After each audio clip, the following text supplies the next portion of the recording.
Alright guys, it's Jordan here, and I thought I'd do a video on how best to manage your money when betting. Now there's quite a few things to remember, so I'll try not to ramble on too long with this, but I've just made a few pointers that I think everyone should need to know.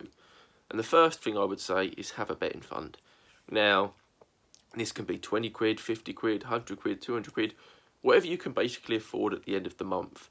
Let's say you've got £100 disposable cash at the end of each month when you've paid your bills and everything else you need to pay. I would say keep half it in your bank and put half in a betting fund. So let's say you've got 200 quid spare every month. £100 of that I would invest into betting, £100 of that keep in your bank. And every month I would do the same. I would add £100, £100, £100 each month. So even if you're break even at the end of the year, you've saved £1,200, which is free money basically. No different to investing it in a savings account or anything like that. But we will be using that money for betting. So I think first of all, that is the key thing to remember. If you can't afford money each month, then you probably shouldn't be betting, because if you can't afford to lose, then it's just too risky. It's not worth it. So you need to have some disposable money each month which you can afford to kind of start a betting fund and to grow a betting fund, because as we go, the more money you have, the more money you can make. So you want to be slowly growing it each month. Secondly, I would say you need to follow kind of a strict bankroll management, and that is what I do. I don't believe you should ever be betting more than 1% of your money per bet. So if you're starting with £100, I know it's not fun to be betting £1 bets, but it's the safest option. Now, if you've got a bet you think is a fantastic value, you've never seen something so good, you can up it to 2% or 3%.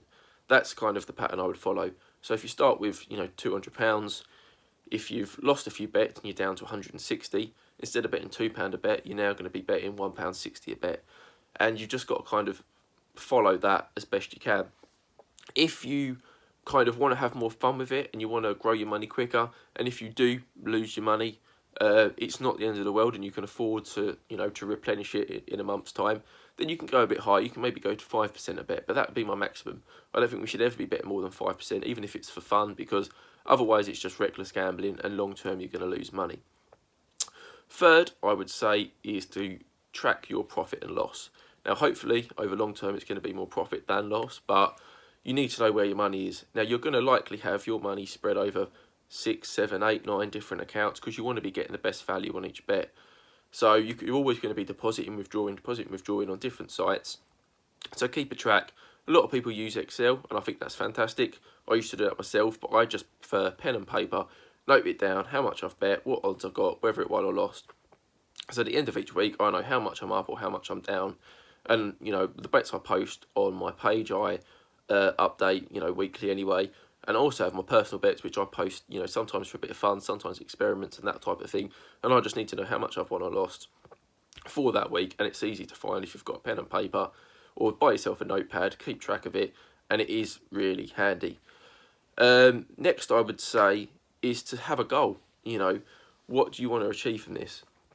If you're doing, as I say, saving up £100 each month, and you're adding that to your betting fund each month, and you're betting and you're doing fairly well, and let's say at the end of the year you've saved up £1,500 or £2,000 if you've had a great year, what do you want to spend that money on? Now, if you just want to keep growing it and your goal is to get as big a fund as possible, that's great, stick to that. But if you say you want to, whatever you have at the end of the year, you want to withdraw half and go on a mad holiday, do that. If you want to save up money for a car, do that. But stick to it. Don't get that money and then think, oh, right, no, actually I'm going to carry on with my betting a bit more, or, oh, right, I'm just going to up my stakes a bit more, I'm just going to keep it going, I won't worry about a holiday.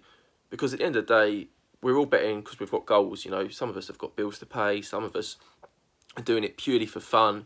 But if we've got a goal, then at the end of the day, you can go on holiday and you can think, I've earned this money from betting. Fantastic. And there's no better feeling than enjoying a holiday that you've paid for at the bookies' expenses, or getting a car that you've paid for from the bookies. That's fantastic. That's one of the best feelings you can get from gambling. Even better than the winners themselves, it's when you've saved up that money and you've done it, and it's a long-term project and you've stuck to it. You can take a lot of pride from that. So I think that's an important thing to do. Also, another thing I want to talk about is betting for fun. Now, you can bet for fun. There's nothing wrong with that at all. I do it, most people do it, but don't take it out your betting fund. If on a Saturday afternoon you have the option of going down the pub and having a few beers, or staying in and sticking an acca on, if you spend the money and that you were going to spend down the pub on a few hackers, that's perfectly fine, because you've spent the same amount of money, you've had a bit of an enjoyment, and that's fine. If you've had a winner, fantastic, but at the end of the day, it's fine to do that if you know that you're betting for entertainment. Just don't be betting these hackers on a Saturday afternoon thinking, I'm going to become rich from doing this, I'm going to make a load of money from doing this, because you're not. You're just doing it for fun, and that is perfectly fine, but don't take that out your betting fund. The same as if you win, you don't even want to add it to your betting fund. Just keep it as you would, like if you bought a scratch card down the shop and had a win or something like that. Just don't class it as serious gambling if it is just for fun. But there is nothing wrong with it. You just want to reduce your stakes, keep it low, keep it fun, and make sure you enjoy it. If you're not enjoying it, then don't do it, because that's the whole point of gambling, really, is for enjoyment if you're keeping it as a hobby. And finally, I would just say, don't bet if you aren't in the mood for it. If you aren't prepared to put in the research, or if you aren't prepared to shop around and find the best price, or if you're not even going to be watching that game tonight and you just think, oh, I should be betting anyway, I'm determined to build up my fund, I'm determined to have a few winners. If you're not in the mood, don't do it, because there's always tomorrow, there's always more games to bet on, there's always more sports to bet on. Tomorrow is another day. You know, same with any other hobby. If we're injured and, you know, we're meant to have a five-a-side tournament, we wouldn't go because we're injured. Or if we were going to go down the pub and have a few beers with our mates, but we're not in the mood or we're hungover, we probably wouldn't go. So it's the same with betting. Don't just bet for the sake of it, because you gain nothing. And even if you have a few winners, that's great. But if the enjoyment's not there, then it's just not worth it. So I would follow those few rules. And I think long-term, you will manage your money a lot better. Be sensible with your money. Know kind of where you want to go. You know, what you're saving up for, why you're doing this, whether you want to grow a betting fund into the thousands and see how high you can take it, or if you just want to save a bit of extra money each month, or even if you know, don't care about saving money each month, you literally just want to do it purely for the enjoyment and see how well you can do, that's fine. But have a goal, stick to it, enjoy your gambling, but don't just be reckless for the sake of it, and understand why you're betting. You know, if you're betting hackers for fun, that's fine, but understand that. If you're betting singles to try and make money, understand that. And if you're just, you know, punting for the sake of punting, then just don't do that.